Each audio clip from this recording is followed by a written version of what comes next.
Білезіклерінің түрлілігіне келгенде де, олар арасында ниндилері генә юк икән бит. Менә төп айырмалары нинди аларның? Эльза ханым, бөтен татар білезіклерін ике зур группаға бүлергә була.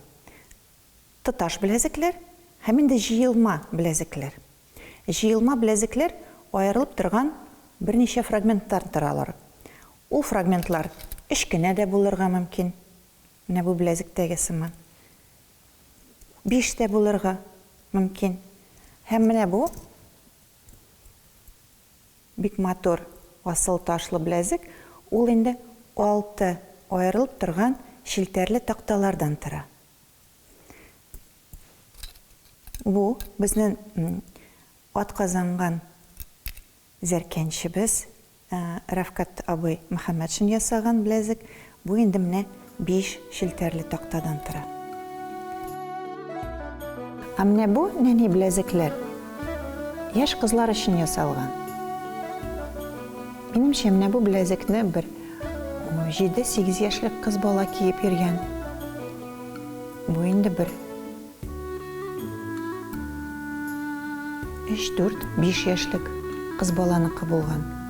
Монда бик матур малахит, фирәзәдән аерым фрагментлар чәчәк формасында да ясалган, түгәрәк формасында да, һәм инде каптырмасы да бар.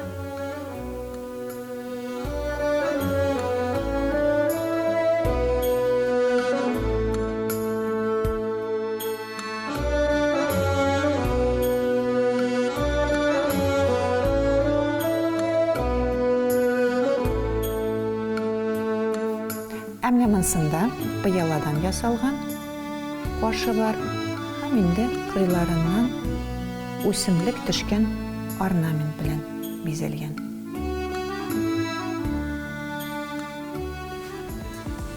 Менә бу алтын белән йөгертелгән білезеккә ай белән йылдыз ясалган.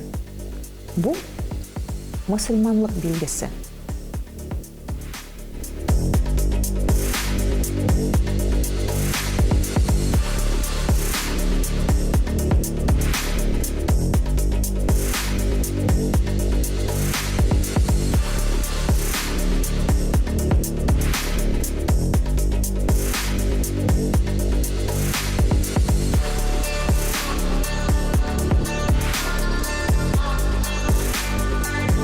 Білезіклер арасында айырылып торганы да бар, ул киң ясалган, матур ташлар белән бизәлгән.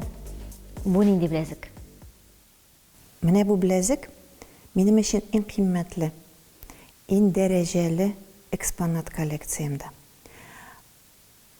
Бу быел гына ясалган білезек.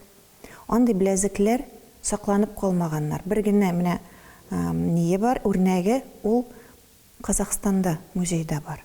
Татарлар ясаган білезек Казахстанда гына сакланып калган. Бу білезекнең нигезе киндердән суккан тукыма. Ә бу яктан инде шул тукымага төрле матур орнамент белән тегелгән инҗеләр. Кырыйларыннан 2 каптырма. Бу каптырмалар бик кызык техника белән ясалган. Бу техника күперткән җипкыр дип атала. Ул техниканы бик сирәк кенә зәркәнчеләр эшли алалар.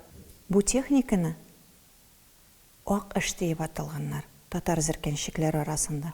Бу инде бик катлаулы, бик серле зәркәнчелек ысулы булган.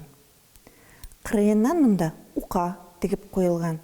Һәм инде укага алтын 5 сумныклар тегелгән булган. Безнең инде хәзер ул борынгы патша вакытындагы ясалган 5 сумныклар булмагач, без инде аның копиясын гына койдык. Бу білезекнең бәясе берничә мең сум булган. Алар бик сирәк булганнар, һәм инде бик бай хатыннар гына үзләренең кулларына шундый білезек тагып йөргәннәр. Білезек ул матурлык өчен генә булмаган, аның утилитар функциялары да булган. Менә бу білезекләр алар киң күлмәк җиннәрен җыеп торганнар, һәм инде манжет сыман булганнар. Аларның фотолары бик сирәк сакланган, мин 1-2 фотода гына күрдем. Олар инде 20 гасыр башында юкка чыкканнар. Без шул үрнәк буенча реконструкция ясадык. Аны инде Рәфкать Мөхәммәтшин ясады. Шигүләрен бик атаклы реставраторлар ясадылар. Һәм инде бу татарларның төп булган борынгы беләзекнең үрнәге. 1930-1940 елларга кадәр беләзекләрне һәр татар хатыны киеп йөргән.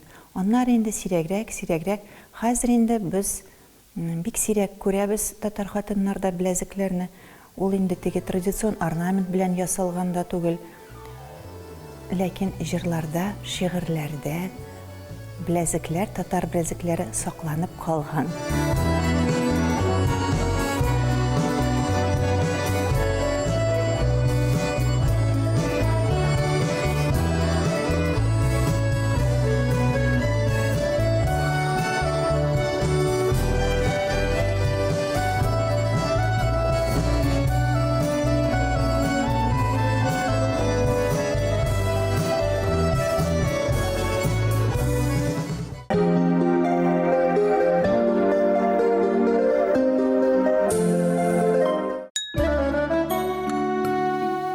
Тар,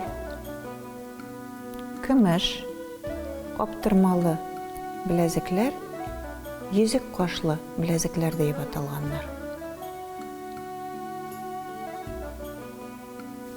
Менә монда 4 почмаклы ахак кисәкләре кулланганнар. Монда инде аметистлар да бар, цитриннар да бар. Монда зур-зур фирәзә кисәкләре куелган. Кырыйлары граверлау, чыку орнаментлары белән бизелгәннәр. Менә монда уртасында тимер чыбыкны урап бик матур, шундый урысча әйтмешли филигрань, җипкыр рәсемнәре ясалган. Хәзерге вакытта беләзек йөзекләренең ниндиләре генә юк. Нинди генә кыйммәткә ия булса да, нәфис кулларыгызны бары тик матур уйлар тудыра торган йөзек беләзекләр генә бизәсен. Хөрмәтле хатын-кызлар. Шул ук вакытта милли төсмерләр дә сакланып калсын иде.